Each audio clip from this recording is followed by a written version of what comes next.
মন একটু ফুরফুরে থাকলেই হঠাৎ করেই বাসে চড়ে বসি আমি আর বেরিয়ে পড়ি অজানা কোনো গন্তব্যের দিকে। এই তো সেদিন গিয়েছিলাম সুন্দরবনের একটি প্রত্যন্ত গ্রাম, কামানাটি গ্রামে।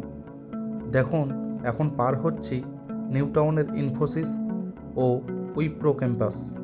আজকের ভিডিওতে দেখবেন বিঘার পর বিঘা ভেড়ি ও মাছের চাষ, 2 গ্রামের একটি প্রাচীন রাধাকৃষ্ণের মন্দির, 3 জোয়ার ভাটা থেকে জলবিদ্যুৎ উৎপাদন, 4 সুন্দরবনে ধানের চাষ এবং সবশেষে কিছু প্রাকৃতিক সৌন্দর্য ও মনোমুগ্ধকর দৃশ্য আপনারা দেখতেই পাবেন।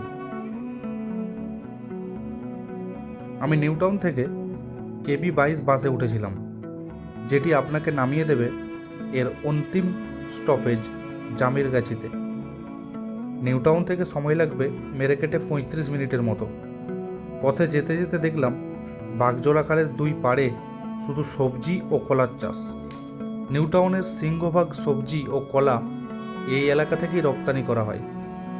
নিউ টাউন থেকে প্রায় 15 কিমি দূরে দেখলাম কংক্রিটের থাবা এখানেও বসে গেছে। এই হলো সেই রাধাকৃষ্ণের মন্দির।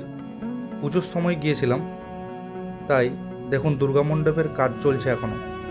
মন্দিরটি বেশ বড় এবং শুনলাম জন্মাষ্টমীর দিনে মেলাও বসে। বহু দূর দূরান্ত থেকে লোকও এখানে আসেন সেই সময়। চারিদিকের পরিবেশটা একবার দেখুন। আসলে এক একটি জায়গার আলাদা আলাদা সৌন্দর্য আছে। তাই তো আমরা দার্জিলিং ঘুরে এলেও মানালি যাওয়ার সুযোগ কিন্তু মিস করি না। এই এলাকায় শুধু বিঘের পর বিঘে ভেড়ি, নোনা ও মিষ্টি উভয় জলেরই মাছ এই ভেড়িগুলিতে চাষ করা হয়। জাল খুব ভোরে টানা হয়, তাই সেই জাল টানার দৃশ্য আমি মিস করে গেছি। জাল টানার ভিডিও দেখতে হলে কমেন্ট করুন, আমি অবশ্যই দেখানোর চেষ্টা করব। জায়গাটা এসছি না, এই জায়গাটা শুধু দেখো, ভিউটা একবার আমি দেখাচ্ছি। এটা একদম নিউ টাউন লাগোয়া একটা গ্রাম। সকাল সকাল কি মন হলো, বাস ধরে চলে এলাম। অসাধারণ ভিউ, অসাধারণ। এখানে ভেড়ি, মাঠ সব পেয়ে যাবে।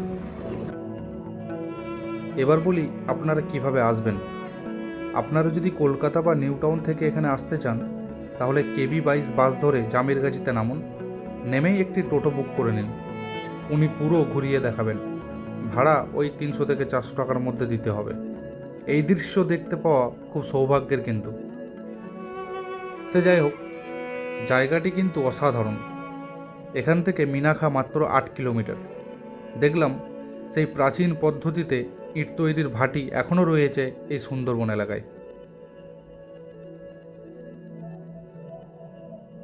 এবং এটি দেখুন সেই বিখ্যাত লক গেট।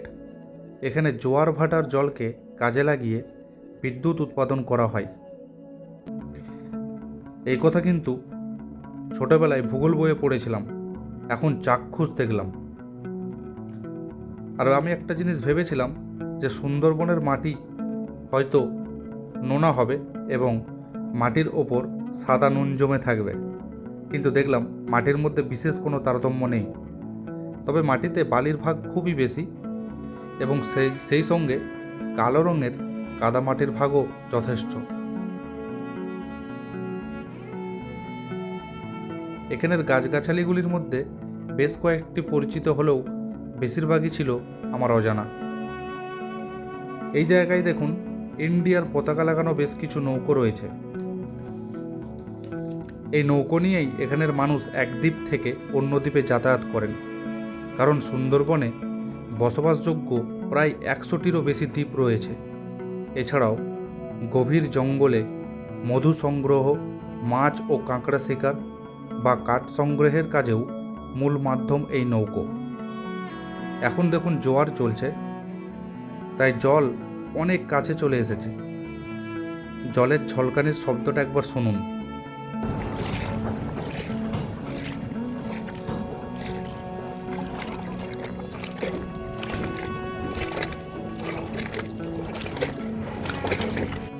তবে বেশ কয়েক ঘন্টা পর এই জল অনেক কমে যাবে এবং শোনা যাচ্ছে তখনই নাকি ছেলে বুড়োরা সবাই মাছ ধরতে নেমে পড়বে এই মাঠের মধ্যে।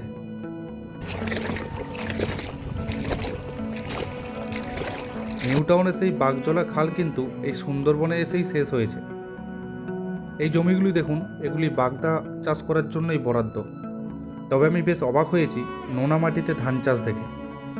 সুন্দরবনেও কম বেশি ধানের চাষ হয়, তা এখানে দেখলাম। ভাবতেও অবাক লাগছে, আপনাদের মিস্টার পোর্ট্রেট পৃথিবীর বৃহত্তম বদ্বীপের বুকে দাঁড়িয়ে ভিডিও করছে। সুন্দরবনের আরও অনেক ভিডিও আসবে আমার পেজে। আশীর্বাদ করুন যেন সেই সব ভিডিও আপনাদের সামনে ভালোভাবে তুলে ধরতে পারি। ধন্যবাদ, সবাই ভালো থাকবেন।